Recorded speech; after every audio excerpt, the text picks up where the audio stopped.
Hello, সবাইকে নমস্কার এবং আদাব। দা সার্কেল একটা নতুন ক্লাসে সবাইকে স্বাগতম। আমার নাম প্রমিত পাল, পড়াশোনা করতেছি হাজী মোহাম্মদ দানিশ বিজ্ঞান ও প্রযুক্তি বিশ্ববিদ্যালয়ের ফিজিক্স ডিপার্টমেন্টে। এবং আজকে আমি মূলত যে এইচএসসি যে ফিজিক্স ফার্স্ট পেপারের কাজ শক্তি ক্ষমতা এই যে চ্যাপ্টারটা আছে, এই চ্যাপ্টারটা মূলত যে 2022 সালে যে বোর্ডে সকল বোর্ডে যে এমসিকিউগুলো আসছে ওইগুলো মূলত আজকে আমরা সলভ করব। তো তার আগে বলতে চাই যে আমার দা সার্কেলের ফেসবুক পেজটা এবং যে ইউটিউব চ্যানেলটা আছে সেটাকে সবাই ফলো এবং সাবস্ক্রাইব করে দেবা। তাহলে চলো শুরু করে দেওয়া যাক আজকের ক্লাসটা। আচ্ছা, তাহলে খেয়াল করো আমাদের প্রথম প্রশ্ন কি বলছে। আচ্ছা, একটা বস্তুর উপর এত নিউটন বল প্রয়োগ করলে, আচ্ছা এত নিউটন বল প্রয়োগ করার ফলে সেটি এই যে এই অবস্থান থেকে মানে এই বিন্দু থেকে এই বিন্দুতে স্থানান্তর করে বলছে যে এটা কৃত কাজটা কত। ঠিক আছে, আমাদের কৃত কাজ নির্ণয় করার জন্য বলছে। তাহলে কি করবো বলতো, আমরা কৃত কাজ আমরা সূত্র জানি W ইজ ইকুয়াল টু কি F vector dot S vector. বুঝে গেছে না? মানে F এবং S এর ডট গুণফল করলে আমরা কৃত কাজ পেয়ে যাই। কিন্তু এখান থেকে F এর মান সরাসরি দেওয়া থাকলেও কিন্তু আমাদের S এর মানটা আমাদের দেওয়া নাই। বুঝে গেছে? কিন্তু যে দুইটা স্থানাঙ্ক দেওয়া আছে এখান থেকে কিন্তু আমরা এস এর মানটা আমরা বের করে নিয়ে আসতে পারি। তাহলে চলো প্রথমে এস এর মানটা আমরা বের করে নিয়ে আসি। তাহলে এসটা কি হবে বলতো, শেষ থেকে আমরা আদিটা বাদ দিয়ে দেবো। তাহলে বলতো 4 মাইনাস 3 আই ক্যাপ, এটা মূলত কি ভেক্টরের একটা কনসেপ্ট, এখান থেকে মূলত এটা আসছে। আচ্ছা, তাহলে কি হবে বলতো 5 মাইনাস 2 জে ক্যাপ প্লাস কি হবে, প্লাস হচ্ছে এই যে এখান থেকে 1 এবং এখানে মাইনাস 1 আছে, এই যে দেখো মাইনাস 1 আছে, এটা মাইনাসে মাইনাসে প্লাস হয়ে যাবে, প্লাস কে ক্যাপ। বোঝা গেছে? আচ্ছা, তাহলে এখান থেকে কি থাকে বলতো, যে এখান থেকে শুধু I cap plus 3 J cap plus 2 K cap. ঠিক আছে না? এইটা আমরা কিসের মান পাইছি, এটা আমাদের এস এর মান কিন্তু আমরা এই যে এখান থেকে এস এর মানটা আমরা পেয়ে গেছি। বুঝা গেছে? এবার কি করব, এই এস এর সাথে আমাদের যে এফটা আছে এফটা কি করব, আমরা জাস্ট ডট গুণফল করে ফেলবো। বুঝা গেছে? এই যে আমরা জানি কৃতকাজ W ইজ ইকুয়াল টু কি F vector dot S vector. ঠিক আছে না? তাহলে চলো আমরা ডট গুণফলটা করে ফেলি। তাহলে কিভাবে করব ডট গুণফলটা, খেয়াল করো এখান থেকে এই যে আই এর সহগের সাথে এর আই এর সহগটা আমরা কি করব, এই যে এর আই এর সহগটা আমরা গুণ করব। ঠিক আছে, তাহলে এখানে আই এর সহগ আছে আমাদের 1 এবং এখানে আছে 2, এই দুটো গুণ করব। 1 গুণ 2, বুঝা গেছে? এবার প্লাস দিয়ে আমরা কি করব, জে এর সহগ, এখানে 3 আছে এবং এখানে 3 আছে, তাহলে এখানে জে এর সহগগুলা গুণ করব। আচ্ছা, তারপর এখান থেকে কি করব, কে এর সহগ, এখানে 2 এবং এখানে -4 আছে, এইগুলা গুণ করব। 2 ইনটু -4, তাহলে এখান থেকে কত থাকে বলো তো, 2 প্লাস 3 3 এর 9 মাইনাস 8। ঠিক আছে, তাহলে এখান থেকে উত্তরটা চলে আসবে আমাদের 3। বুঝা গেছে? 3 জন্য আমাদের উত্তরটা চলে আসবে। আশা করি বুঝা গেছে। এটা মানে এটা ভেক্টরের একটা কনসেপ্ট থেকে আসছে। ওকে, তাহলে চলো পরের প্রশ্নে চলে যাই আমরা। আচ্ছা আচ্ছা, খেয়াল করো কি বলছে, যে m এবং 3m ভরের দুইটা বস্তুর গতিশক্তি অনুপাত দেওয়া আছে। ঠিক আছে, কিসের অনুপাত বলো তো, এটা হচ্ছে গিয়া গতিশক্তি। এই যে গতিশক্তি অনুপাত দেওয়া আছে, বলছে যে তাদের রৈখিক ভরবেগের অনুপাতটা কত। ঠিক আছে, রৈখিক ভরবেগের অনুপাতটা আমাদের জানতে চাইছে। আচ্ছা, এবার খেয়াল করো গতিশক্তির সাথে আমাদের ভরবেগের একটা যে সূত্রটা আছে, গতিশক্তি ই কে সমানুপাতিক P square divided by 2m। এই সূত্রটা আমরা আশা করি সবাই জানি, যেখানে ই কেটা হচ্ছে আমাদের কি, ই কেটা হচ্ছে আমাদের, আচ্ছা ইকেটা কি আমাদের, ইকেটা হচ্ছে আমাদের গতিশক্তি। বুঝা গেছে? ইকেটা আমাদের গতিশক্তি। আর এখান থেকে পিটা হচ্ছে কি, পিটা হচ্ছে আমাদের রৈখিক ভরবেগ। ঠিক আছে, কি এটা হচ্ছে আমাদের রৈখিক ভরবেগ। আচ্ছা, এবং এমটা কি, এখানে এমটা হচ্ছে আমাদের শুধু ভর। বুঝা গেছে? এটা আমরা আশা করি সবাই জানি। তাহলে এই সূত্রটা থেকে আমরা মূলত এই ম্যাথটা সলভ করব। আচ্ছা, তাহলে চলো এখান থেকে কি করবো বলতো, এবার এখান থেকে প্রথমে আমরা একটা অনুপাত দাঁড় করাই নিব। ঠিক আছে না? আশা করি এরকম অঙ্ক তোমরা এর আগেও করছো, অনুপাত দাঁড় করাইতে পারো। যারা পারো না এটা একটু মনোযোগ দিয়ে খেয়াল করো, তাহলে তোমরাও পারবা। ঠিক আছে, তাহলে কি করবো আমরা, শেষ এবং আদি, তাহলে শেষটাকে আমরা E2 ধরি এবং আদিটাকে E1। ঠিক আছে, তাহলে আচ্ছা তাহলে ই কে 2 বাই 1 ধরতে পারো, সমস্যা নেই, কে 1 বাই কে 2। ঠিক আছে, আচ্ছা তাহলে এখান থেকে কি হবে বলতো, যেগুলো পরিবর্তন হবে আমরা জাস্ট ওইগুলো নেব। তাহলে এখানে সবগুলোই পরিবর্তন হচ্ছে, পি এম সবগুলোই পরিবর্তন তো হচ্ছে, তাহলে আমরা সবগুলোই নেব। এই যে p square by p square into m by m. এবার খেয়াল করো, আচ্ছা এবার খেয়াল করো এখান থেকে একটা ইম্পর্টেন্ট জিনিস, যে ই এর সাথে এখানে পি এর সম্পর্কটা কি, সমানুপাতিক না? তাহলে এখানে দেখো ইটা আমি এখানে 1 দিছি, উপরে 1 দিছি, তাহলে যেহেতু পিটা সমানুপাতিক এখানে পির উপরে 1 দেব। ই এর নিচে 2 দিছি, যেহেতু সমানুপাতিক এই কারণে আমি 2টা নিচে দেব। বোঝা গেছে? কিন্তু ই এর সাথে এম এর সম্পর্কটা কি দেখো তো, ব্যস্তানুপাতিক। তাই ই কেতে আমি উপরে 1 দিছি, এখানে আমি নিচে 1 দেব। ই কেতে আমি নিচে 2 দিছি, এখানে আমি উপরে 2 দেব। আশা করি সম্পর্কটা কিভাবে স্থাপন করতে হয় বোঝা গেছে। আচ্ছা, এবার এখান থেকে কি করবো, আমরা জাস্ট মানগুলো বসাই দেব। দেখো ইকে বাই ইকে 1 বাই ইকে 2 এর মান আমাদের দেওয়া আছে, কত দেওয়া আছে, 2:1, মানে এক কথায় 2 দেওয়া আছে। বুঝা গেছে? আচ্ছা, P one square by P two square. আচ্ছা, তারপর এখান থেকে আচ্ছা এম এর মান, এম1 এর মান কি বলতো, এম। ঠিক আছে না? এবং এম2 এর মান কি আছে, 3m। ঠিক আছে না? তাহলে এখান থেকে এম এবং এম চলে যাবে। বুঝা গেছে? আচ্ছা, এবার খেয়াল করো এখান থেকে, আচ্ছা, এবার উপরের অংশটা যদি একটু মুছে দিই আমি।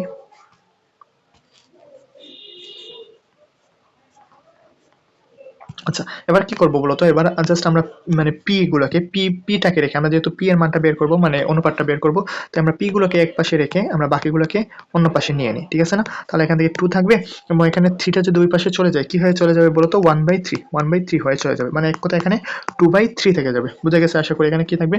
2/3।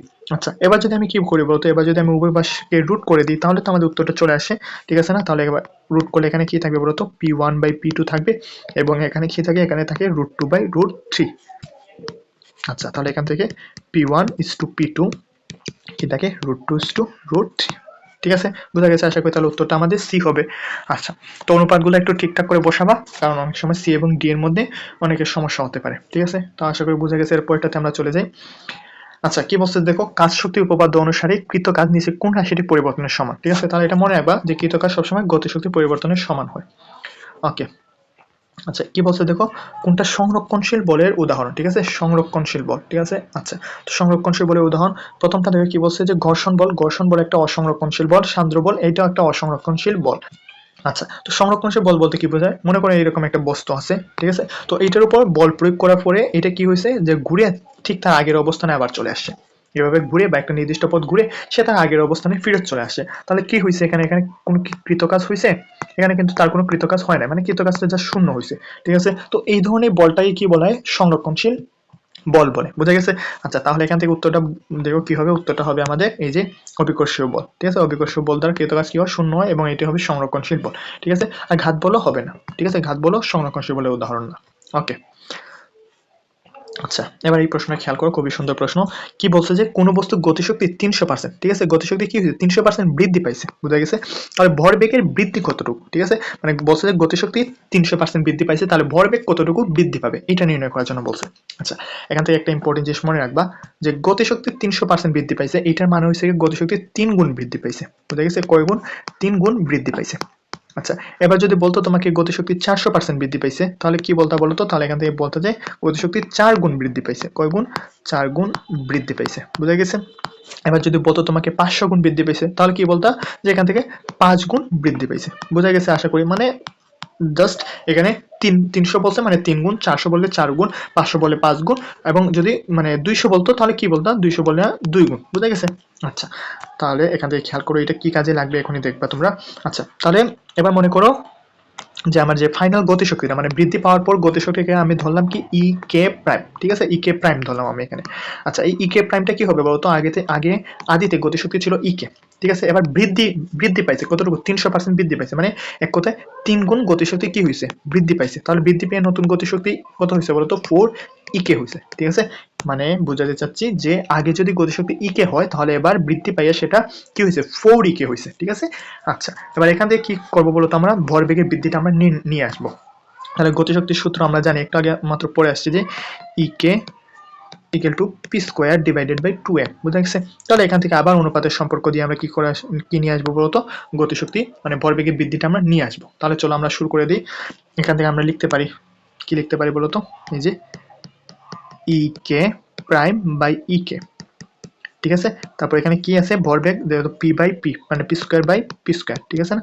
আচ্ছা, তাহলে এখান থেকে খেয়াল করো, p square by p square, ঠিক আছে। এবার খেয়াল করো, যেহেতু এখানে গতিশক্তি এবং পি মানে ভরবেগ এটা কি আছে? সমানুপাতিক আছে, তাহলে এখানে প্রাইম দিছি, ঠিক আছে। উপরে প্রাইম দিছি, তার মানে এখানে উপরে প্রাইম হবে, ঠিক আছে। মানে এই যে ই কে এবং পি এরা আদি, এবং ই কে প্রাইম এবং পি প্রাইম, ঠিক আছে, এর হচ্ছে তাদের শেষ অবস্থা। বুঝা গেছে? আচ্ছা, তাহলে এখান থেকে আমাদের ই কে প্রাইমের মানটা দরকার। তাহলে খেয়াল করো, এখান থেকে উপর অংশটা একটু মুছে দিই। আচ্ছা, উপর অংশটা এখানে বুঝতে পারছো যে এখানে কি হবে? এটা যে এটা 4e1 হবে, ঠিক আছে। ই কে প্রাইম ইকুয়াল টু 4e1 হবে। আচ্ছা, তাহলে এখান থেকে পুরো অংশটা একটু মুছে দিই। আচ্ছা, তাহলে এবার যদি এখান থেকে যদি আমরা বসাই, ই কে প্রাইম ইকুয়াল টু কি? 4e1, ঠিক আছে না? এবং নিচে ই কে ইকুয়াল টু কি? আদিতে আমার e1 ছিল, এবং এখান থেকে p prime square by p. বুঝা গেছে? আচ্ছা, তাহলে এখান থেকে খেয়াল করো, এই যে এখান থেকে কি করব? এই যে e1 বাদ, এবং এখান থেকে এই যে p prime square by p square. বুঝা গেছে? এটা কি থাকবে বলো তো? 4 থাকবে। বুঝা গেছে? তাহলে উভয় পক্ষকে যদি আমরা রুট করে দিই, তাহলে এখান থেকে থাকবে P prime square equal to কি থাকবে বলো তো 2p থাকবে, বুঝা গেছে? এই যে পিটাকে এই পাশে আমরা নিয়ে নিলাম রুট করে, বুঝা গেছে? তার মানে এখান থেকে বুঝতেই পারতেছো যে মানে আগে যে গতিশক্তিটা ছিল, আগে যে ভরবেগটা ছিল, এটা কি হবে এখন দ্বিগুণ হয়ে যাবে, বুঝা গেছে? যে এখানে স্কোয়ারটা হবে না, বুঝা গেছে? তাহলে কি হবে দ্বিগুণ হবে, কিন্তু এখানে কত গুণ হবে সেটা জানতে চাই না, বলছে যে ভরবেগের বৃদ্ধি কতটুকু হবে, ঠিক আছে না? বৃদ্ধি কতটুকু, এবং এখানে উত্তরে পার্সেন্টেজ দেওয়া আছে, তার মানে বুঝতেই পারছো বৃদ্ধিটা আমাদের শতকরা জানতে চাইছে। তাহলে কি করবো আমরা, যে এখান থেকে সরি, তাহলে কি করবো আমরা বলতো, তাহলে শেষ মাইনাস আদি করে দেবো আমরা, শেষ মাইনাস আদি, তাহলে কি হবে বলতো, এই যে 2 - 1, ঠিক আছে না? মানে ভরবেগ আগে 1 ছিল এবং এখানে এবার বৃদ্ধি পেয়ে 2 গুণ হয়ে গেছে, ঠিক আছে? তাহলে এটা কিন্তু পার্সেন্ট 100% যদি আমরা করি 100%, তাহলে কি হবে দেখো, 2 থেকে 1 গেলে 1, মানে এখানে জাস্ট 100% আমাদের থেকে যাবে, বুঝে গেছে? তাহলে উত্তরটা আমাদের 100%, মানে ভরবেগের বৃদ্ধি কতটুকু হবে বলতো, 100% বৃদ্ধি হবে, মানে 100% বৃদ্ধি পাবে এটা। ওকে, তারপরে প্রশ্নে চলে যাই। আচ্ছা, বলছে যে কোন বস্তুর গতিশক্তি দ্বিগুণ হলে, এই যে দেখো কি বলছে, যে গতিশক্তি যদি দ্বিগুণ হয় হলে তার বেগ আদিবেগের কত গুণ, মানে আদিবেগের কত গুণ হবে এটা জানতে চাইছে, ঠিক আছে না? তো গতিশক্তির সাথে বেগের সম্পর্ক মানে কি, আমরা এটা সবাই জানি আশা করি, যে গতিশক্তি E K is equal to half M V square, ঠিক আছে না? এটা আমরা সবাই জানি মোটামুটি। আচ্ছা, এখান থেকে আমরা রিলেশনটা দাঁড় করাই, মানে অনুপাতটা, যে আগে অঙ্কগুলোতে যেরকম ভাবে করছি ঠিক একইভাবে এখানেও আমরা অনুপাতগুলো দাঁড় করাই, এবং এখানে কিসের মান নিব আমরা শুধু বলতো, গতিশক্তি এবং আদিবেগ যেহেতু বলছে, তাই এখান থেকে আমরা শুধু ইকে এবং ভিটাকে নেব, বুঝে গেছে? এম নিয়ে আমাদের কিছু বলে নাই, এই কারণে আমাদের এম এর কোনো প্রয়োজন নাই এখানে। ওকে, তাহলে চলো এখান থেকে আমরা সম্পর্কটা দাঁড়া করি। তাহলে গতিশক্তি ই কে প্রাইম বাই ই কে সমান v prime square divided by V square, বুঝা গেছে? আচ্ছা, কি বলছে, গতিশক্তিটা দ্বিগুণ হয়েছে, তার মানে এই যে ই কে প্রাইম, মানে এই যে ই কে প্রাইমটা কি হবে বলতো, ই কে প্রাইম ইজ ইকুয়াল টু 2 ই কে হবে, ঠিক আছে না? তাহলে এখানে খেয়াল করো, ই কে প্রাইম ইকুয়াল টু আমরা 2 ই কে লিখতে পারি, এবং এখানে ই কে এখান থেকে কি V prime square by b square, বুঝা গেছে? আচ্ছা, তাহলে এখান থেকে যেটা পাবো আমরা, যে এখান থেকে আমরা কি করব, ইকে এবং ইকে বাদ দিয়ে দিলে এখান থেকে পাবো আমরা এই যে v prime square by V square equal to কি পাবো আমরা 2 পাবো, ঠিক আছে? উভয় পক্ষকে আমরা যদি রুট করে দিই তাহলে এখান থেকে পাবো যেটা, এই যে দেখো ভি ভি অতএব ভি প্রাইম ইকুয়াল টু আমরা কি পাবো, √2 ভি, এইটা পাবো, কত পাবো বলতো, √2 ভি। আচ্ছা, আশা করি বোঝা গেছে এতটুকু। আচ্ছা, এবার এখান থেকে খেয়াল করি, এই অংশটা একটু মুছে দিই। আচ্ছা, এবং এই √2 আমরা এইভাবে লিখতে পারি 1.41 ভি, ঠিক আছে? তাহলে দেখো তো কি হয়েছে, যে এখান থেকে মানে ভি প্রাইমটা কি হয়েছে 1.41 ভি, মানে এতটুকু বৃদ্ধি পাইছে, বুঝা গেছে? তাই এটাকে যদি আমরা শতকরা হিসাব করি তাহলে কি করবো, জাস্ট এটাকে আমরা 100 দিয়ে গুণ করে দেবো, ঠিক আছে? তাহলে 100 দিয়ে যদি আমরা গুণ করি তাহলে এটা উত্তর চলে আসবে 141%, বুঝা গেছে? তাহলে দেখো যে এটা, তাহলে এটা আদিবেগ কত হবে বলতো, বেগটা মানে পুরাতন বেগটা, মানে নতুন বেগটা আদিবেগের 141% হবে। আশা করি বোঝা গেছে এটা। আচ্ছা, এরপরের প্রশ্ন খেয়াল করো। আচ্ছা, বলছে কি বলতো, আবর্ত ঘূর্ণন গতির ক্ষেত্রে ক্ষমতা। আচ্ছা, নরমাল ক্ষমতা বলতো আমরা কি জানি, ক্ষমতা P is equal two F into V, ঠিক আছে না? মানে ক্ষমতা পি হচ্ছে ভর ইন্টু বেগ, ঠিক আছে? আচ্ছা, যখন এটা ঘূর্ণনে চলে আসে তাহলে ঘূর্ণনের ক্ষমতা পি ইকুয়াল টু কি হবে বলতো, এই যে ঘূর্ণনের ক্ষেত্রে আমরা বলটাকে কি করি, টাও দিয়ে প্রকাশ করি, এবং আর ভিটাকে আমরা ওমেগা দিয়ে প্রকাশ করি, ঠিক আছে না? তাহলে এখানে টাওটাকে কি বলে বলতো, টাওটাকে বলে হচ্ছে গিয়ে টর্ক, বুঝে গেছে? এবং এই ওমেগাটাকে কি বলে বলতো, কৌণিক বেগ বলে, ঠিক আছে?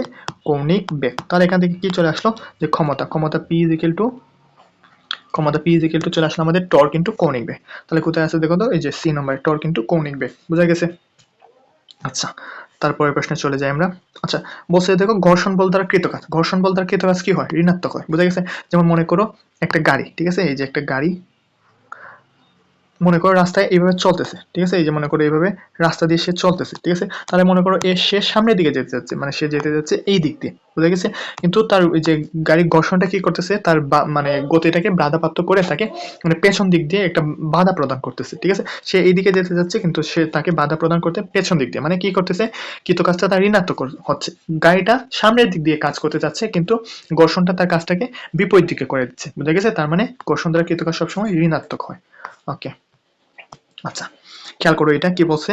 আচ্ছা, এখান থেকে নিচের কোনটা সঠিক, এবার খেয়াল করো এখান থেকে কি বলতো, এই যে ইকে মানে হচ্ছে গতিশক্তি এবং এইচ মানে হচ্ছে কি আমাদের উচ্চতা, মানে গতিশক্তি এবং উচ্চতার মধ্যে আমাদের সম্পর্কটা স্থাপনের জন্য বলা হয়েছে।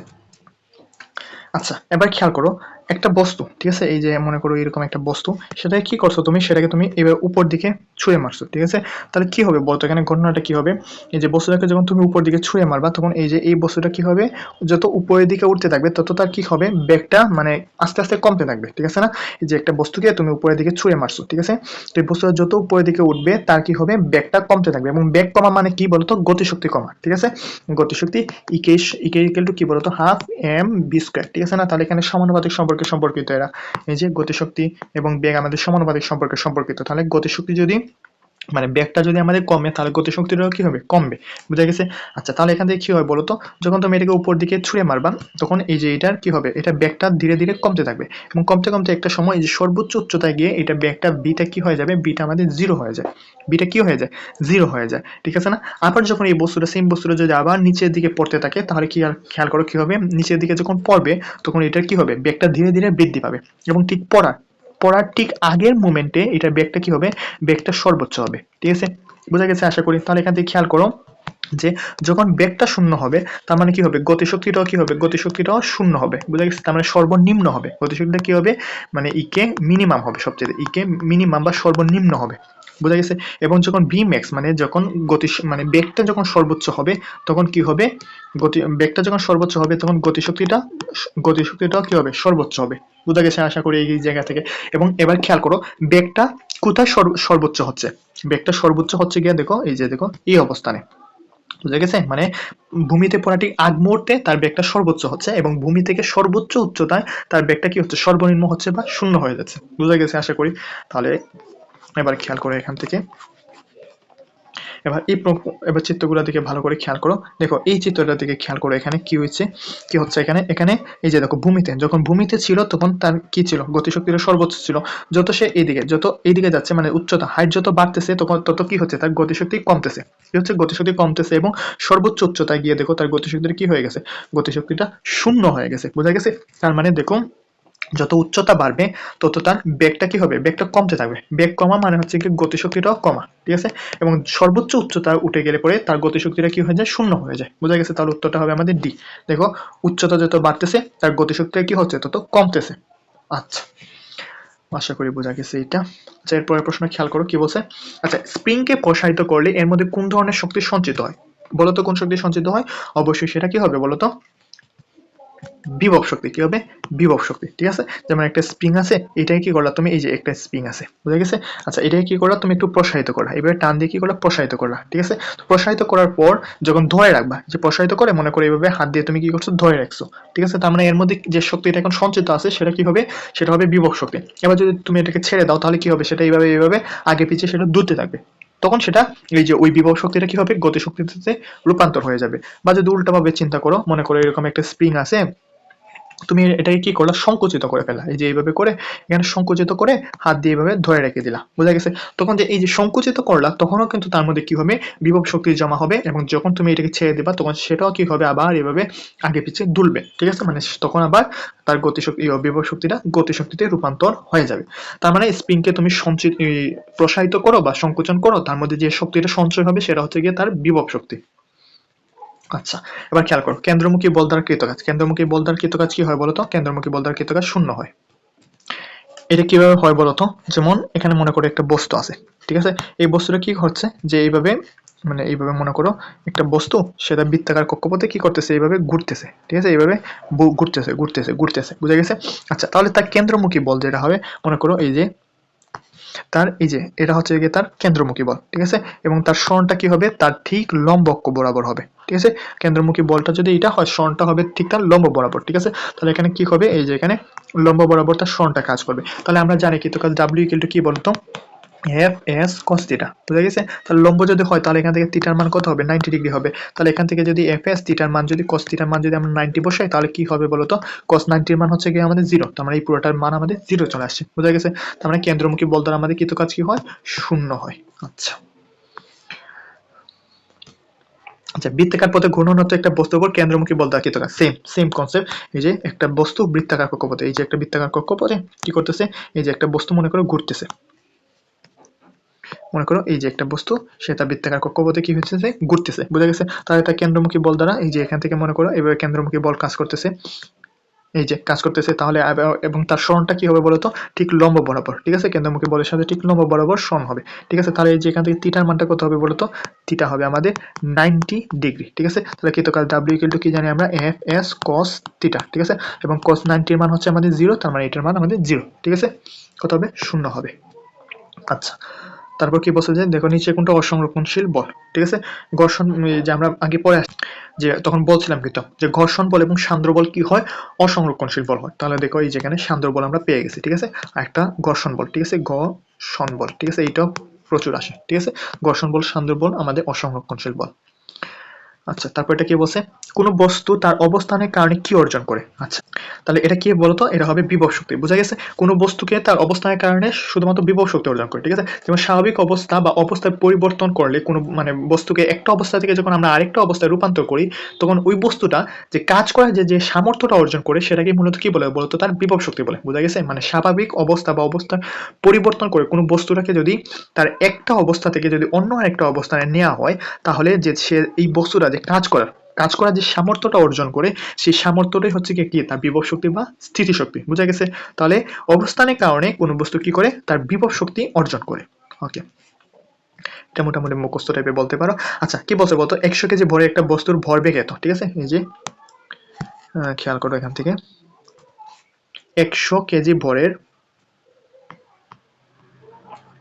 100 কেজি ভরের একটা বস্তুর ভরবেগ দেওয়া আছে এত হলে তার গতিশক্তি কত, ঠিক আছে। তাহলে গতিশক্তির সূত্রটা বসে খুবই সুন্দর অঙ্ক, ঝটপট হয়ে যাবে। যে গতিশক্তি ই কে সমান আমরা কি জানি বলতো, P square divided by 2m, বোঝা গেছে। তাহলে এখান থেকে পি মানে কি, পি মানে ভরবেগ দেওয়া আছে কত, মানে 200, তাহলে 200 স্কোয়ার, বোঝা গেছে, 200 স্কোয়ার। এবং তারপর কি দেওয়া আছে 2 ইন্টু এবং এম দেওয়া আছে 100, ভর দেওয়া আছে 100। যে দেখো এটা কি, এটা হচ্ছে কি আমাদের পি, এবং এইটা কি, এইটা দেওয়া আছে আমাদের এম এর মান, ঠিক আছে। তাহলে এখান থেকে যদি আমরা করি তাহলে কত আসবে বলতো, এখান থেকে যেটা চলে আসবে উত্তর 200, কত চলে আসবে বলতো, 200, ঠিক আছে। তোমরা এটা ঝটপট সময়, এটা ক্যালকুলেটর লাগে না, কারণ এই যে দেখো নিচের এখানে গুণ দিলে কত হয়, 2 100 200 হয়, ঠিক আছে। তাহলে উপরে দুইটা 200 আছে, একটা 200 কাটা গেলে একটা 200 থেকে যায়, ঠিক আছে। তাহলে তোমরা যেহেতু এইচএসসি তে ক্যালকুলেটর ব্যবহার আছে, ক্যালকুলেটর দিয়ে এটা করতে পারো। ওকে, তারপর এটাতে চলে যাই আমরা, কি বলছে। আচ্ছা, একজন লোক 40 কেজি ভরের 40 কেজি ভরে একটা বোঝা মাথায় নিয়ে 2 মিনিট দাঁড়িয়ে থাকলে তার কাজের পরিমাণ কত হবে, বুঝা গেছে। তার কাজের পরিমাণ কত হবে বলো তো, কত হবে কাজের পরিমাণ, কাজের পরিমাণ তার 0 হবে, বুঝা গেছে, কি হবে, 0 হবে। আচ্ছা, একটা বস্তুর কাজ কখন হবে, যখন তার স্মরণ হবে, ঠিক আছে। সে কি করছে, এই যে একটা ব্যক্তি, সে তার মাথায় এইভাবে একটা বোঝা নিয়ে দাঁড়িয়ে আছে, ঠিক আছে, তার কোনো স্মরণ হয় নাই, তাহলে কি হবে না, তার কোনো কাজ হবে না, বুঝা গেছে। যেহেতু তার স্মরণ হয় নাই, তাই তার কি হবে না, কোনো কাজ হবে না। সে যদি মনে করে এই বোঝাটা নিয়ে মনে করে 5 মিটার রাস্তা হেঁটে গেছে, ঠিক আছে, 5 মিটার রাস্তা হেঁটে গেছে, বা এরকম মনে করে ছাদে উঠছে, ঠিক আছে, তখন তার একটা কি হতো, কাজ হতো, বুঝা গেছে। যেহেতু সে বোঝা নিয়ে 2 মিনিট কেন 10 ঘন্টাও যদি দাঁড়াই থাকে, তাহলে কি হবে, তার কাজটা শূন্য হবে, মানে ফিজিক্সের ভাষায় তার কাজটা কি হবে, শূন্য হবে, বোঝা গেছে। যেমন আমরা বলি না যে এই যে অনেক দারোয়ানের যে চাকরি আছে না, যেমন একজন দারোয়ান কি করে, বিভিন্ন মলের সামনে দেখো না দারোয়ানরা কি করে, ওনারা মানে বসে বসে সেখানে পাহারা দেন, বুঝা গেছে। তো ফিজিক্সের ভাষায় ওনারা কি কোনো কাজ করতেছেন, অবশ্যই না, কারণ কি তারা বসে বসে পাহারা দিতেছে, তাদের কোনো স্মরণ হচ্ছে না, তার মানে ফিজিক্সের ভাষায় কি করতেছেন না, ওনারা কোনো কাজ করতেছেন না, ঠিক আছে না। কিন্তু আমাদের দৈনন্দিন জীবনে ওরা কিন্তু মানে প্রাত্যহিক জীবনের ভাষায় ওরা ঠিকই কাজ করতেছেন, কাজের জন্য মাসে শেষে বেতনও পাচ্ছেন। কিন্তু ফিজিক্সের ভাষায় সেটা কখনো কাজ হয় না, কারণ কি, কারণ তার কোনো স্মরণ হয়নি, বুঝা গেছে। তাহলে যখন খেয়াল করবা, যখন কোনো বস্তুর স্মরণ হবে তখনই তার কাজ হবে, স্মরণ না হলে তার কোনো কাজ হবে না। ওকে, আচ্ছা, বলছে যে কি 35 মিটার উচ্চতা, 35 মিটার উচ্চতা হতে বিনা বাধায় একটা বস্তুকে পড়তে দিলে ভূমি হতে কত উচ্চতা এবং এর গতিশক্তি এবং বিভব শক্তি কি হবে, গতিশক্তি তার বিভব শক্তি দ্বিগুণ হবে, বুঝা গেছে। তাহলে এটার জন্য খুবই শর্টকাট একটা ফর্মুলা আছে, অনেকেই হয়তো জানো, তারপর আমি দেখাই দিই। আচ্ছা, যদি এইরকম বলে যে গতিশক্তি, যদি এইরকম বলে যে গতি শক্তি বিভব শক্তির n গুণ, বিভব শক্তির n গুণ, বুঝা গেছে। যদি বলে গতিশক্তি বিভব শক্তি n গুণ, তাহলে h ইজ ইকুয়াল টু কি হবে বলতো, h ইজ ইকুয়াল টু হবে, সরি h প্রাইম মানে যে নতুন উচ্চতা, এটা হবে যে আদি h মানে আদি উচ্চতা ডিভাইডেড বাই n প্লাস 1, বুঝা গেছে। আচ্ছা, এটা গেল একটা। এবার যদি উল্টাটা বলে, যে বলে যদি বিভব শক্তি গতিশক্তির n গুণ, বিভব শক্তি গতি শক্তির n গুণ, তখন কি হবে বলতো, তখন h প্রাইমটা হবে nh divided by n plus 1, ঠিক আছে না? প্রায় কাছাকাছি সূত্র, জাস্ট একটাতে উপরে n আছে আর একটাতে না। খেয়াল করো কি বলছে প্রথমটাতে, যে গতিশক্তি যদি বিভব শক্তির n গুণ হয় তাহলে উচ্চতাটা কি হবে, h divided by n plus 1। কি হবে বলো তো উচ্চতাটা, এই যে h divided by n plus 1, ঠিক আছে? আচ্ছা, আবার যদি বলে দেখো বিভব শক্তি গতিশক্তির n গুণ, তাহলে কি হবে বলতো, উল্টাটা বললে h ইকুয়াল টু হবে nh divided by n plus 1। বুঝা গেছে আশা করি? তাহলে এই দুইটা শর্টকাট মনে রাখবা, এটা অনেক জায়গায় অনেক এমসিকিউতে দেখবা তোমাদের কাজে দিতেছে। বুঝা গেছে? আচ্ছা, তাহলে এখান থেকে এটা একটু ক্লিয়ার করে দিই। ওকে, এবার খেয়াল করো প্রশ্নে কি বলছে, যে এখানে কোনটা বলছে বলতো, গতিশক্তি বিভব শক্তি নাকি বিভব শক্তি গতিশক্তি বলছে? এখানে বলছে যে গতিশক্তি বিভব শক্তি, ঠিক আছে? গতিশক্তি বিভব শক্তির n গুণ। তাহলে কি বলছে আমাদের প্রথম ফর্মুলাটা, ঠিক আছে না? এই যে দেখো প্রথম ফর্মুলাটা ছিল আমাদের গতিশক্তি বিভব শক্তি n গুণ, তাহলে এ হবে h প্রাইম ইকুয়াল টু কি হবে বলতো, এই যে এখান থেকে আমরা লিখতে পারি h, যে h prime is equal to h divided by n plus 1। বুঝা গেছে? তাহলে আদি উচ্চতা কত ছিল আমাদের, 35 মিটার, ঠিক আছে না? এবং কত গুণ হয়েছে বলতো, দ্বিগুণ হয়েছে। কত গুণ হয়েছে? দ্বিগুণ হয়েছে। তাহলে n এর মানটা হবে আমাদের 2 প্লাস কত হবে, 1 হবে, ঠিক আছে? n এর মান যত গুণ বলবে তত হবে n এর মান। যদি দ্বিগুণ বলে তাহলে n হবে 2, যদি 3 গুণ বলে তাহলে n হবে 3, যদি বলে 10 গুণ তাহলে n হবে 10, ঠিক আছে? তাহলে খেয়াল করে এখান থেকে কি হবে, 35 ডিভাইডেড বাই 3, ঠিক আছে? তাহলে এটা তোমরা করে ফেলবে, এখান থেকে উত্তরটা কত চলে আসবে বলতো, 3 একে 3 আর আচ্ছা, তাহলে ওইটা উত্তর 11.67 এত মিটার চলে আসবে। বুঝা গেছে? তার মানে যে প্রথমটা, আশা করি এটা বোঝা গেছে। শর্টকাটগুলো মনে রাখবা। আচ্ছা, এবার খেয়াল করে বলছে যে m বড় একটা বস্তু h উচ্চতা থেকে ভূমিতে পড়লো, ভূমি হতে কত উচ্চতায়, গতিশক্তি বিভব শক্তি 3 গুণ। সেম প্রশ্ন, খেয়াল করো কি বলছে, যে গতিশক্তি বিভব শক্তি এবার 3 গুণ বলছে, ঠিক আছে? তাহলে কি করবা, h prime is equal to h divided by n plus 1। বুঝা গেছে? তাহলে খেয়াল করো এখান থেকে কি হবে, h এর মান, তো h এর মান তো আমাদের h টা দেয় নাই, তাহলে h থেকে যাবে, এই যে h উচ্চতা যেহেতু বলছে এবং কি বলছে 3 গুণ, তাহলে n ইকুয়াল টু কি হবে 3 প্লাস 1, ঠিক আছে? তাহলে এটা উত্তর হবে আমাদের h বাই 4। এই যে দেখো h বাই 4। বুঝা গেছে আশা করি? আচ্ছা, তাহলে এরপরটাতে চলে যাই আমরা। ওকে, কি বলছে যে একটা বস্তুর গতিশক্তি এবং ভরবেগের মধ্যকার লেখচিত্রটা কেমন হবে? গতিশক্তির সূত্র আমরা কি জানি বলতো, ek সমান p square divided by 2m, ঠিক আছে না? তাহলে এখান থেকে যদি আমরা গতিশক্তি এবং ভরবেগের সম্পর্কটা নিয়ে আসি তাহলে কি হবে, ek সমানুপাতিক p স্কয়ার। বুঝা গেছে? আর তোমরা যারা যে তোমাদের ম্যাথের যে কণিক চ্যাপ্টারটা যদি পড়ে থাকো, সেকেন্ড পেপারে কণিক নামে একটা চ্যাপ্টার আছে, ওই চ্যাপ্টারটা যদি পড়ে থাকো তাহলে তোমরা এটা খুব সহজেই বুঝে ফেলবা যে এই যে সমীকরণ, এটা হচ্ছে আমাদের একটা পরাবৃত্তের সমীকরণ। কিসের সমীকরণ? এটা হচ্ছে আমাদের পরাবৃত্তের একটা সমীকরণ, ঠিক আছে? ই কে সমানুপাতিক পি স্কয়ার, এটা হচ্ছে আমাদের পরাবৃত্তের একটা সমীকরণ, ঠিক আছে? তাহলে এটা কি হবে বলতো, পরাবৃত্ত হবে। বুঝা গেছে আশা করি? এটা হচ্ছে গিয়ে তোমাদের ম্যাথের কণিক চ্যাপ্টারটা থেকে এটা তোমরা জানতে পারবা, ঠিক আছে? এই যে এই সমীকরণটা একটা পরাবৃত্তের সমীকরণ, কণিক। ওকে, আচ্ছা, তাহলে খেয়াল করে এখানে সেম প্রশ্নটা আছে, দেখো বস্তুর ভর যদি ধ্রুবক হয় তাহলে রৈখিক ভরবেগ এবং গতিশক্তির লেখচিত্রটা কি হবে? বুঝা গেছে? তাহলে কি বললাম আমি, যে দেখো লেখচিত্রটা কেমন হয়, লেখচিত্রটা পরাবৃত্তাকার হয়। কি হয়? এই যে দেখো এখান থেকে পরাবৃত্তাকার লেখচিত্র হয়। বুঝা গেছে? তাহলে এবার এখান থেকে খেয়াল করি যে কোনটা পরাবৃত্তাকার আছে। এই যে দেখো পরাবৃত্তাকার লেখচিত্র আমাদের এখান থেকে এই যে 1 নম্বরটা। বুঝা গেছে? পরাবৃত্তের লেখচিত্র কোনটা বলতো, এই যে 1 নম্বরটা। বুঝা গেছে? পরাবৃত্তের লেখচিত্রটা এইরকম হয়, দুই ধরনের পরাবৃত্ত আছে।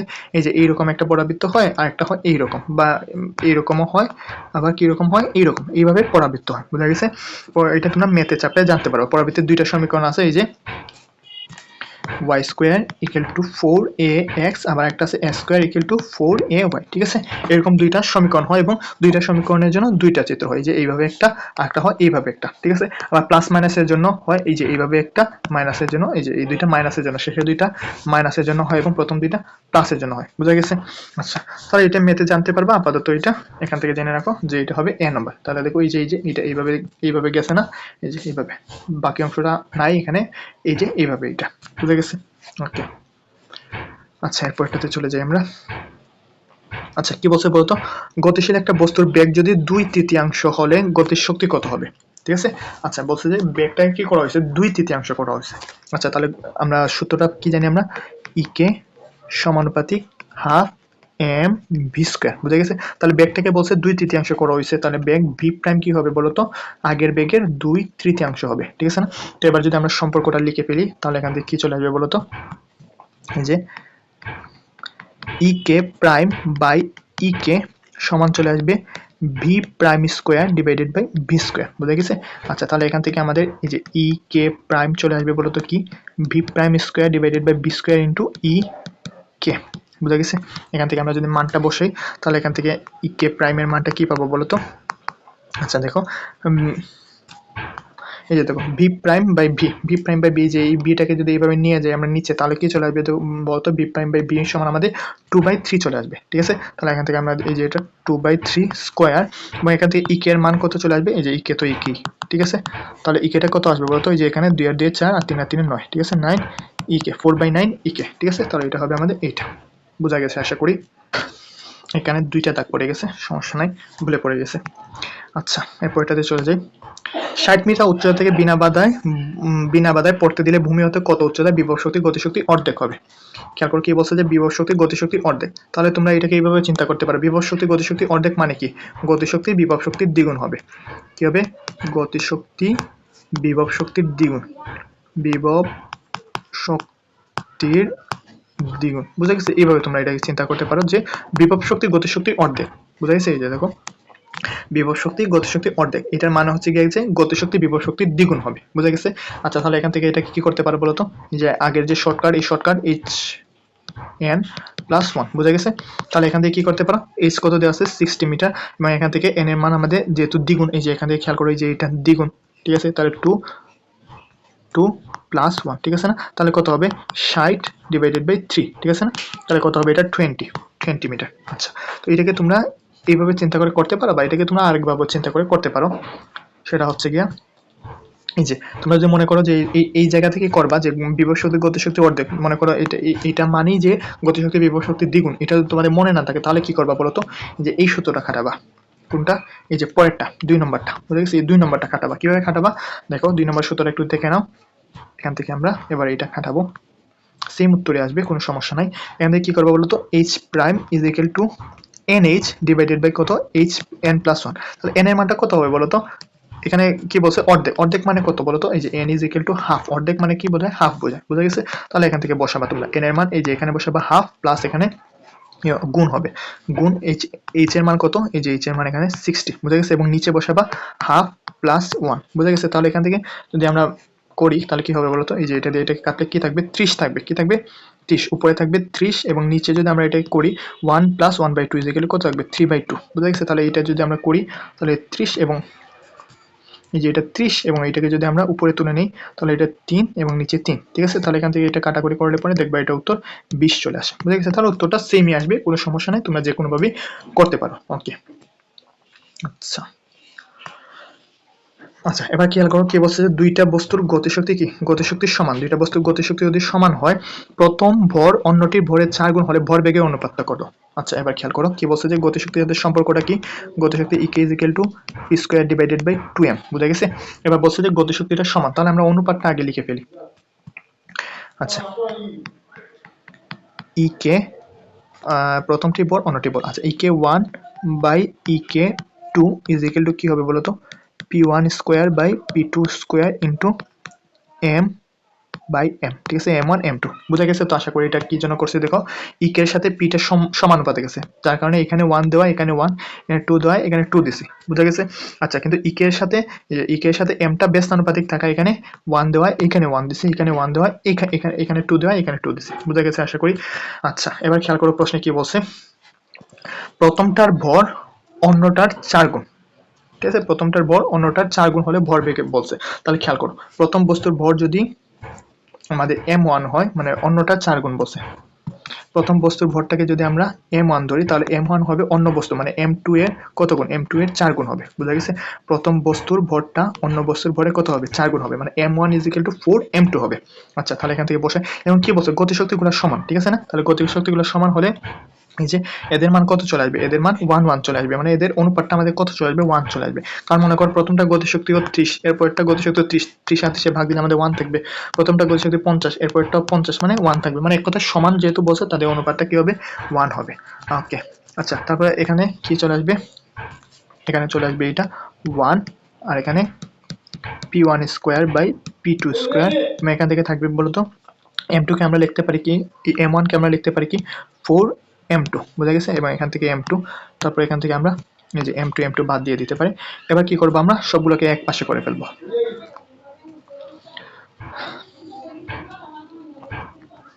আচ্ছা, এবার কি করবো আমরা সবগুলোকে এক পাশে করে ফেলবো।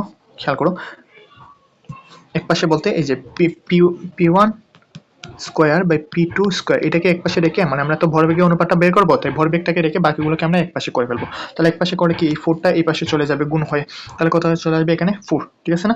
আচ্ছা, এবার খেয়াল করো উভয় পাশে যদি আমরা কি করে ফেলি, উভয় পাশে যদি আমরা রুট করে ফেলি, যে রুট করে ফেলবো উভয় পাশে, তাহলে কি থাকবে বলো তো?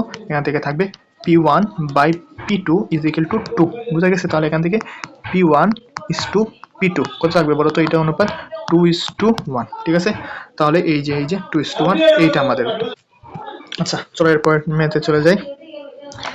কি বলছে? একটি বন্দুকের গুলির ভর এবং বেগ যদি দ্বিগুণ করা হয় তাহলে তার গতিশক্তি কত গুণ হবে? খেয়াল করো কি বলছে, আমরা গতিশক্তি ই কে এগুলো কি জানি বলতো? গতিশক্তি, আচ্ছা, ভর এবং হাফ এম বি স্কোয়ার, এটা জানি না আমরা, হাফ এম বি স্কোয়ার, বুঝে গেছে? তাহলে খেয়াল করো এখান থেকে কি বলছে, যে এখান থেকে এই যে ভর এবং বেগ এই দুইটাই কি করা হয়েছে? দ্বিগুণ করা হয়েছে, ঠিক আছে? তাহলে ভর এবং বেগটাকে আমরা দ্বিগুণ যদি করে দিই, এই যে এখান থেকে, তাহলে ইকে প্রাইমটা কি হবে দেখো, ইকে প্রাইম এই যে এখান থেকে হাফ ভরটা আমরা দ্বিগুণ করে ফেললাম, বুঝে গেছে? এবার আমরা বেগটাকে আমরা কি করে ফেললাম? দ্বিগুণ করে ফেললাম, ঠিক আছে? এটাকে স্কোয়ার করে যদি করে ফেলি তাহলে এখান থেকে কি চলে আসবে বলতো? হাফ, এখান থেকে চলে আসবে এই যে 2m ইন্টু কি আসবে 4b স্কোয়ার, বুঝে গেছে? আচ্ছা, এগুলোকে যদি আমরা করি, আচ্ছা এইগুলোকে যদি আমরা করি তাহলে কি আসবে বলতো? এখান থেকে এই যে এখান থেকে খেয়াল করো কি আসে, এইটা ই কে প্রাইম ইজ ইকুয়াল টু এই যে হাফটাকে আমরা রাখলাম এবং এই যে 4 এবং 2 গুণ দিলে কি থাকে বলতো? 8 থাকে, 8 ইন্টু কি থাকে? এম বি স্কোয়ার থাকে, বুঝা গেছে না? আচ্ছা, এবার খেয়াল করো এখান থেকে এটাকে 8টাকে আমরা যদি সামনে নিয়ে আসি এবং এখান থেকে হাফ এম বি স্কোয়ার, ঠিক আছে না? আচ্ছা, এবার খেয়াল করো এই যে এখান থেকে এই যে এই অংশটা খেয়াল করো, এই যে ইকে ইকুয়াল টু কি আমরা হাফ এম বি স্কোয়ার ধরছি না? তাহলে এখান থেকে দেখো এই যে এখান থেকেও কি পাইছি, এই যে হাফ এম বি স্কোয়ার পাইছি এই অংশটাতেও, তাহলে এটা ইকুয়াল টু আমরা ইকে লিখে ফেলতে পারি, ঠিক আছে? তার মানে এখান থেকে কি থাকে 8 ই কে, বুঝা গেছে? তাহলে তার মানে আমাদের ইকে প্রাইম মানে আমাদের নতুন যে ইকে হবে সেটা কি হবে বলতো? আদিটার 8 গুণ হবে, বুঝা গেছে? কত গুণ হবে? 8 গুণ। আচ্ছা, তোমরা এটা অনুপাত ধরে আগের অঙ্কগুলোতে যেরকম আমরা অনুপাত দিয়ে করছি এভাবে অনুপাত লিখে করতে পারো, বা এইভাবে সহজভাবে চিন্তা করা যায়, এইভাবে তোমরা করতে পারো, ঠিক আছে? আচ্ছা, এটা গেল। আচ্ছা আচ্ছা, স্প্রিং এর অঙ্ক খেয়াল করে কি বলছে, যে একটা স্প্রিং এ এত নিউটন বল, কত নিউটন বল? 500 নিউটন বল প্রয়োগ করায় এটা 10 সেন্টিমিটার কি হয়েছে? 10 সেন্টিমিটার সেটা প্রসারিত হয়েছে, ঠিক আছে? আচ্ছা, বলছে যে স্প্রিংটিতে 20 কেজি ভরের বোঝা নিচের দিকে ঝুলিয়ে দেওয়া হলে স্প্রিংটির স্থিতিশক্তি কত? ঠিক আছে, স্প্রিংটা কি চাচ্ছে বলতো? আমাদের স্থিতিশক্তিটা চাচ্ছে। আচ্ছা, এবার খেয়াল করো এখান থেকে কি করতে হবে। আচ্ছা, তো এখান থেকে প্রথমে খেয়াল করো আমরা কি জানি বলতো? বল এফ ইজ ইকুয়াল টু, আচ্ছা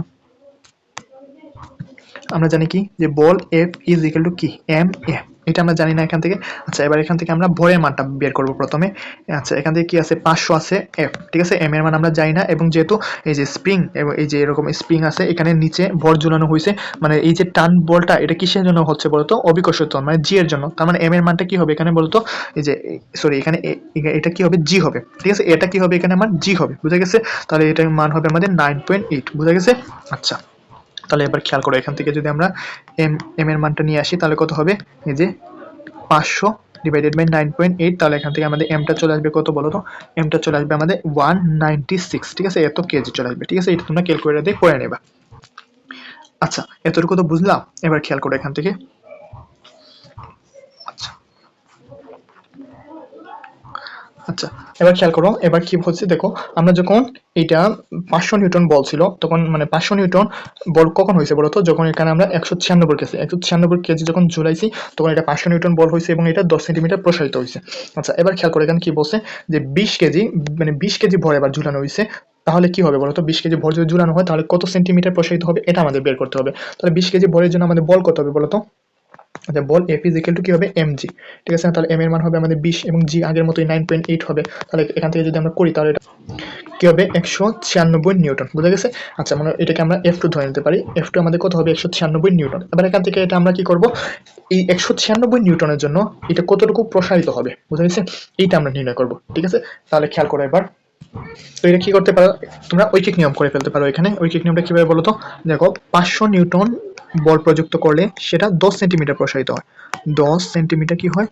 প্রসারিত হয়, বুঝা গেছে? তাহলে বলো তো 196 196 নিউটন বল যখন প্রয়োগ করবা তখন কি হবে এটা, তাহলে 10 গুণ 196 ডিভাইডেড বাই কত হবে 500 সেন্টিমিটার প্রসারিত হবে। ঠিক আছে, তাহলে এখান থেকে উত্তরটা চলে আসবে, বলো তো কত চলে আসে?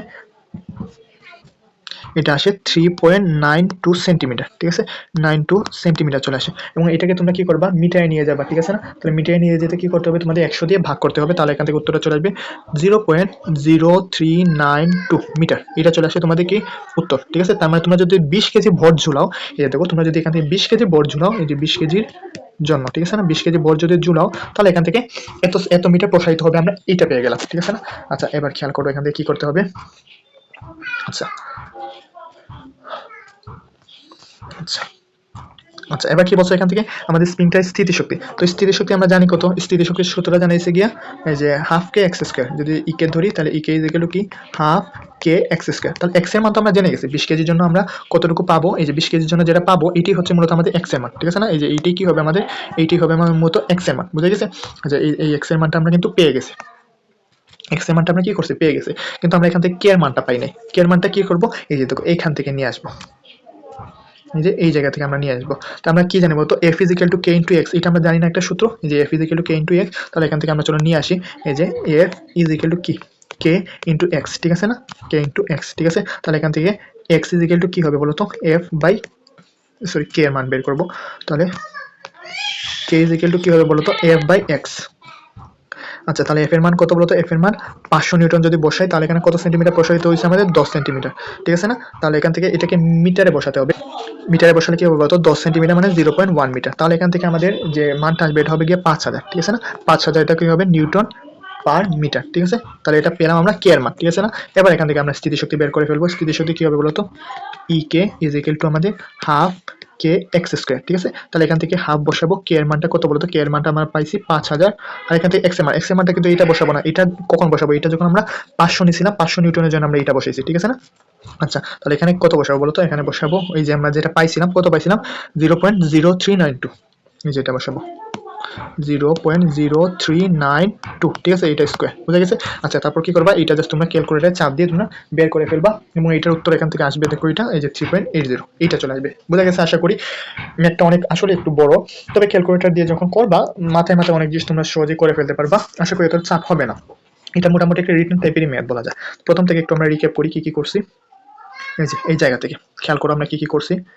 প্রথমে কি বলছে যে 500 নিউটন বল প্রয়োগ করে সেটা 10 সেন্টিমিটার প্রসারিত হয়। ঠিক আছে না, তাহলে এখান থেকে যে কেজি কত, মানে কত ভরটা আমরা এখান থেকে বের করে নিয়ে আসি। এই যে ভরটা 500 নিউটন যে বল প্রয়োগ করা হয়েছে সেখানে ভর কত ছিল সেটা, মানে মনে করো এই যে একটা স্প্রিং, ঠিক আছে, এখানে একটা ভর ঝুলানো হয়েছে, এরপরে তো সেটা 10 সেন্টিমিটার প্রসারিত হয়েছে অবশ্যই। তাহলে সেই ভরটা কত সেটি আমরা এখান থেকে নিয়ে আসছি প্রথমে। তারপর কি করছি আমরা, আচ্ছা, তারপর করছি যে এখানে কি আছে বলতো, এই যে 20 কেজি ভরে, এরপর বলছে যে 20 কেজি ভরে ঝুলা নিচের দিকে ঝুলাই দেওয়া হয়েছে। তাহলে এই 20 কেজি ভরে ঝুলা যখন আমরা ঝুলাবো তখন সেখান থেকে আমাদের কত মিটার প্রসারিত হবে সেটা আমরা বের করছি। কিভাবে বের করছি, এই যে প্রথমে আমাদের এফ টু এর মান বের করছি। এফ টু এর মান বলতে আমাদের এই যে 20 কেজি ভরের জন্য যে আমাদের বলটা হবে সেটা বের করছি। কত বের হয়েছে আমাদের, 196 বের হয়েছে। ঠিক আছে, এবং এই 196 থেকে আমরা ঐকিক নিয়মে আমরা এখান থেকে এক্স এর মানটা নিয়ে আসছি, মানে কতটুকু প্রসারিত হবে সেটা নিয়ে আসছি। 500 নিউটনের জন্য এত প্রসারিত হয় এবং 196 এর জন্য আমাদের এত প্রসারিত হয়, এইটা আমরা পাইলাম। বুঝা গেছে। তারপর কি করছি বলতো আমরা, এই যে তারপর এখান থেকে যেটা করছি, এখান থেকে এক্স এর মান, ঠিক আছে, এক্স এর মানটা মানে এই যে ধ্রুবকটা, যে স্প্রিং ধ্রুবক, এখান থেকে এক্স এর মান বলতেছি, স্প্রিং ধ্রুবক কে এর মান আমরা এখান থেকে নিয়ে আসছি। কিভাবে নিয়ে আসছি, এই যে f is equal two K into x, এই সূত্র দিয়ে। ঠিক আছে না, এখানে এফ এর মান আমরা 500 ব্যবহার করছি এবং এক্স এর মান এখানে 10, তোমরা ওইটা দিয়েও করতে পারতাম। যে এখানে যে আমরা পাইছিলাম এফ এর মানটা কোথায়, এই যে এইটাতে, এখানে এফ এর মানটা কত পাইছিলাম মতো 196 এবং এক্স এর মানটা পাইছিলাম এখানে 0.0392। ঠিক আছে, এটা দিয়ে তোমরা করতে পারতো, দেখতে সেম উত্তর আসছে। ঠিক আছে, বোঝা গেছে। তাহলে যখন 196 ব্যবহার করবা তখন এক্স এর মানটা খেয়াল রাখবে, এক্স এর মানটা এই যে এইটা 0.0392 এইটা বসাতে হবে। ওকে, তাহলে আমরা যেহেতু কি করছি, আমরা যেহেতু 500 বসাইছি, এই যে দেখো 500 বসাইছি, সেহেতু আমরা কি করছি, এখানে এক্স এর মানটা কত বসাইছি 10টা আমাদের সেন্টিমিটার ছিল, এটাকে আমরা মিটার নিয়ে 0.1 বানাইছি। তারপর এখান থেকে এটা 5000 নিউটন পার মিটার বের হয়েছে। তারপর এখান থেকে আমরা মেন সূত্র equal to half K square এখানে বসিয়ে আমরা মানটা বের করে নিয়ে আসছি। আমাদের উত্তরটা কত চলে আসে 3. এই দেখো এটা 3.80। বুঝা গেছে আশা করি, একটু লম্বা ম্যাথ ছিল। ওকে, তাহলে চলে এর পরেরটাতে চলে যাই। আচ্ছা, বলছে কি দেখো, আচ্ছা একটা ইটের এত মিটার, আচ্ছা, বলছে যে এত মিটার এবং প্রস্থ এত মিটার, ঠিক আছে?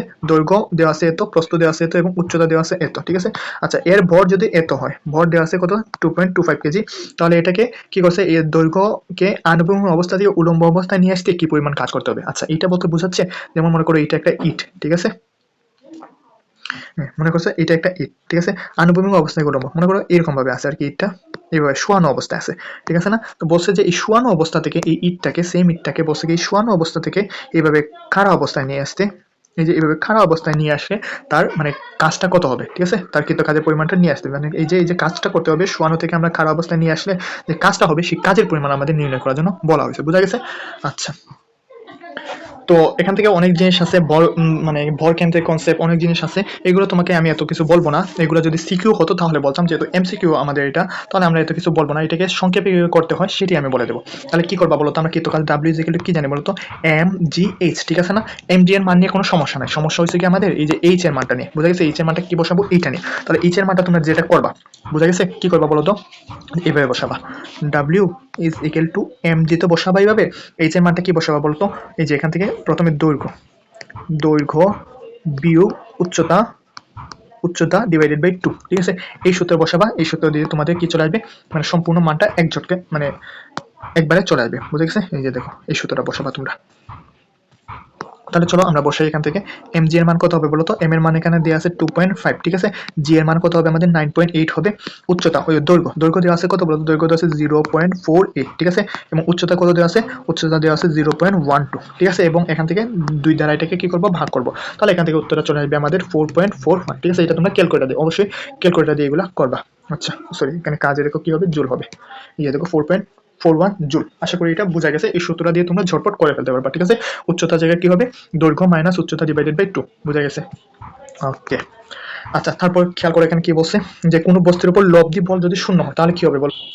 আচ্ছা, কি বলছে যে কোনো বস্তুর উপর লব্ধি বল শূন্য হলে সেটা কি হবে বলতো। আচ্ছা, মনে করো একটা বস্তুর উপর লব্ধি বেগ কি হয়, লব্ধি বেগ শূন্য কখন হয়, মনে করো একটা বস্তু বি সমবেগে যদি চলে, বি সমবেগে যদি চলে তাহলে এটা কি হয়, লব্ধি বেগ শূন্য হয়, ঠিক আছে? মানে সবসময় সে বি বেগেই চলতেছে, তাহলে এটা কি মানে এদের বেগের পার্থক্যটা সবসময় শূন্যই হবে, ঠিক আছে? মানে লব্ধি বেগ শূন্য হবে, ঠিক আছে? তাহলে লব্ধি বেগ শূন্য হওয়ার শর্ত হচ্ছে কি সেটা সমবেগে চলবে, তাহলে এই যে দেখো প্রথম অপশনই আছে সেটা সমবেগে চলবে, বুঝা গেছে? আচ্ছা, এবার যদি মনে করো আমরা গতিশক্তির সূত্র কি জানি আমরা, E K is equal to half M V square, ঠিক আছে না? তাহলে একটা বস্তুর গতিশক্তি যদি আমরা বের করি, দেখো একটা বস্তুর ভর তো সবসময় আমাদের সমানই থাকবে, বস্তুর ভর তো কখনো চেঞ্জ হয় না, চেঞ্জ কখন কি হতে পারে, চেঞ্জ জাস্ট বিটা হতে পারে, বুঝা গেছে? বিটা জাস্ট চেঞ্জ হতে পারে, ভি চেঞ্জ হলেই একমাত্র এই যে গতিশক্তিটা আমাদের চেঞ্জ হবে, বুঝা গেছে? কিন্তু এখানে তো যেহেতু বলছে লব্ধি বল শূন্য, লব্ধি বল শূন্য হলে আমাদের বিটা কি হয়, সমবেগে চলে, মানে একই বেগ নিয়ে চলতে থাকে, ঠিক আছে? যদি সে 5 মিটার পার সেকেন্ড বেগে চলা শুরু করে তাহলে সবসময় সে 5 মিটার পার সেকেন্ড বেগেই চলবে, ঠিক আছে? তাহলে তার লব্ধি বেগ শূন্য হবে, ঠিক আছে? তাহলে মনে করো, তাহলে খেয়াল করো এখানে, যদি এখানে লব্ধি মানে যদি বস্তুটা সমবেগে যদি চলতে থাকে তাহলে কি হবে, গতিশক্তি কি কখনো পরিবর্তন হবে? কারণ এম তো অপরিবর্তনশীল, বিটা আমাদের সেম কনস্ট্যান্ট হয়ে যাবে, সমবেগে চলতে থাকলে বিটা কনস্ট্যান্ট হয়ে যাবে, তার মানে আমাদের গতিশক্তিটাও কি হয়ে যাবে বলতো, গতিশক্তি কোনো পরিবর্তন হবে না, ঠিক আছে? বস্তু যত সময় চলুক না কেন তার সেম গতিশক্তি নিয়ে চলবে, কারণ কি বিটা পরিবর্তিত হচ্ছে না, ঠিক আছে? তাহলে এখান থেকে খেয়াল করো, তাহলে এইটা আমাদের সঠিক উত্তর হবে, বুঝা গেছে? আচ্ছা, তারপর 2 নম্বরটা অপশন খেয়াল করে বলছে যে সমত্বরণে চলবে। সমত্বরণে কিভাবে চলবে? ত্বরণ ইকুয়াল টু কি জানি বলতো? ত্বরণ A ইজ ইকুয়াল টু শেষ বেগ মানে v minus u divided by t, ঠিক আছে? তো একটা বস্তু সমবেগে চলতেছে, তার মানে v এবং u সবকিছুর মানই তাদের সমান, তাহলে v minus v by t হয়ে যাবে, ঠিক আছে? তার আদি বেগ এবং শেষ বেগ সমান হয়ে যাবে, তাহলে এখান থেকে দেখো এটা কি চলে আসে, 0 চলে আসে, v থেকে v চলে গেলে এটা 0 চলে আসে, তার মানে সমবেগে চলবে, সমত্বরণে চলবে অবশ্যই না। ত্বরণটা কি হবে, ত্বরণটা শূন্য হয়ে যায়, এই যে ত্বরণ কি হয়ে যায়, ত্বরণ শূন্য হয়ে যায়, বুঝা গেছে? তাহলে উত্তরটা কি হবে বলতো, 1 এবং 3, এই যে 1 এবং 3, বুঝা গেছে আশা করি। আচ্ছা, এরপর খেয়াল করো কি বলছে যে, আচ্ছা নিউটন মিটার কিসের একক বলতো, কাজের একক। কাজের একক আমরা জানি জুল এবং নিউটন মিটার দুইটাই হয়, ঠিক আছে? জুল এবং নিউটন মিটার দুইটাই কাজের একক হয়, ঠিক আছে?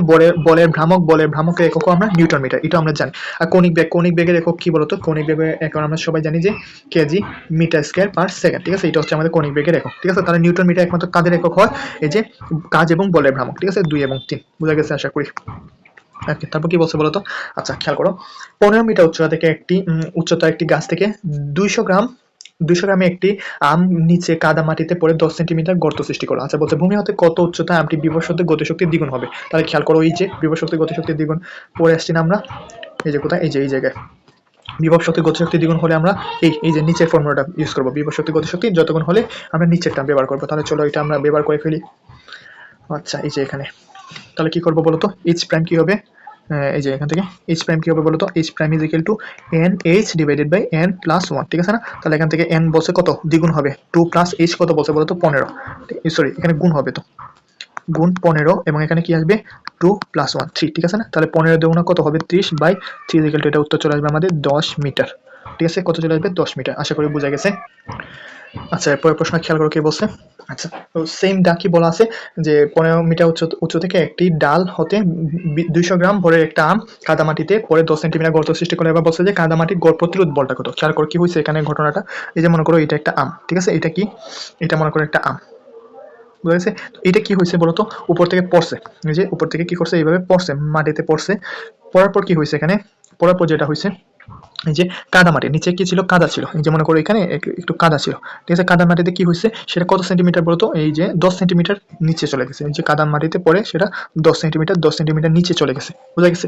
আচ্ছা তাহলে আমরা এখান থেকে গড় প্রতিরোধ বল, তাহলে এখান থেকে আমরা একটা সূত্র জানি না, কিন্তু কাজ W is equal two F F x, এটা আমরা জানি না, এটা আমরা সবাই জানি, ঠিক আছে না? তাহলে এখান থেকে আমাদের এফ এর মানটা বের করতে হবে। তাহলে এফ এর মানটা বের করার জন্য আমরা কি করব, এই যে এফ ইজ ইকুয়াল টু ডাব্লিউ ডিভাইডেড বাই এক্স, বুঝা গেছে? আচ্ছা ডাব্লিউটা কি হবে বলতো, এমজি, ডাব্লিউ এর এমজি টা ঠিক আছে, এইচ কি বসাবো বলতো, এই যে এই পুরো উচ্চতাটা কত, পুরো উচ্চতাটা হচ্ছে কি আমাদের 15 মিটার, ঠিক আছে না? এবং এই যে এখানে কাদামাটিতে কতটুকু ধরছে, 10 সেন্টিমিটার, 10 সেন্টিমিটার মানে হচ্ছে 0.1 মিটার, ঠিক আছে? তাহলে উচ্চতাটা হবে কিন্তু পুরাটা এখানে আমাদের উচ্চতা হবে। তাহলে কত হবে বলতো, এই যে এমজি এখানে হবে 15 প্লাস 0.1, এখানে লেখাটা বোঝা যাচ্ছে কিনা, 15 প্লাস 0.1 মানে এখানে পুরো উচ্চতাটা হবে আমাদের, বোঝা গেছে আশা করি?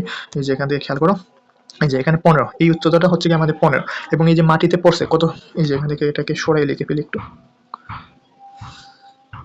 এই যে এখান থেকে মাটিতে যে পড়ছে এই এতটুকু কত বলতো, এতটুকু হচ্ছে আমাদের 10 সেন্টিমিটার, ঠিক আছে? 10 সেন্টিমিটার বা আমাদের 0.1, ঠিক আছে? তাহলে এখানে উচ্চতাটা আমি পুরাটা বসাবো, ঠিক আছে? এই যে সম্পূর্ণ উচ্চতাটা আমার বসাবো, ঠিক আছে? তাহলে এখান থেকে বসালাম, দেখো 15 প্লাস 0.1, ঠিক আছে? এবং নিচে এক্স এর মান কতটুকু, এই যে যতটুকু নিচে ঢুকছে, এই যে এতটুকু হবে আমাদের এক্স এর মান, ঠিক আছে? যতটুকু মাটিতে ঢুকছে, এই যে গড় প্রতিরোধ বল বলছে না এখানে, এফ এর সাথে যতটুকু মাটিতে ঢুকছে, এইটা মাটিতে কতটুকু ঢুকছে বলতো, এই যে 0.1 মিটার, ঠিক আছে? তাহলে এখানে কত বসাবো, 0.1 বসাবো, ঠিক আছে? তাহলে এখান থেকে আমরা মানটা বসাই নিই, এই যে খেয়াল করো, কপি করলাম, এখান থেকে জাস্ট আমরা মানগুলো বসাই দেবো এখান থেকে। তাহলে এফ ইজ ইকুয়াল টু, এখানে এই যে এমটা কি আছে 200 গ্রাম, এটাকে কেজিতে নিবা, কি করবা 100 দিয়ে ভাগ দিবা, এই সরি 1000 দিয়ে ভাগ দিবা, তাহলে এখান থেকে পাবা এটা 0.2, তারপর এখান থেকে 9.8 এবং এটা গুণ মানে যোগ দিলে কত হয় 15.1 হয়, নিচে 0.1, ঠিক আছে না? তাহলে সবগুলা তোমরা ক্যালকুলেটর দিয়ে করবা, ক্যালকুলেটর দিয়ে করে দেখবা এখান থেকে উত্তরটা কত বের হবে। উত্তরটা বের হবে এসে 295.96 নিউটন, ঠিক আছে? মানে উত্তরটা আমাদের লাস্টেরটা, এই যে ডি, বুঝা গেছে আশা করি। ওকে, আর আছে কিনা, আচ্ছা আজকের মতো শেষ, আর কোনো ম্যাথ নাই। তো ধন্যবাদ সবাইকে আমার এই ক্লাসটা দেখার জন্য, এবং ক্লাসটা যদি ভালো লাগে থাকে তাহলে কি করবে তোমরা, অবশ্যই সেটা তোমাদের বন্ধুদের সাথে শেয়ার করে দেবা, বুঝে গেছে? আচ্ছা তো অসংখ্য ধন্যবাদ ক্লাসটা দেখার জন্য এতক্ষণ, এবং ক্লাসটা ভালো লাগে তোমরা অবশ্যই বন্ধুদের সাথে সেটা শেয়ার করে দেবা, এবং আমার দ্য সার্কেলের যে ফেসবুক পেজটা আছে সেটাকে ফলো করে দ্য সার্কেলের ইউটিউব চ্যানেলটাকে অবশ্যই কি করবা, অবশ্যই সাবস্ক্রাইব করে দেবা। তো ধন্যবাদ সবাইকে, ভালো থাকো, সুস্থ থাকো, দেখা হবে পরবর্তী কোনো ক্লাসে।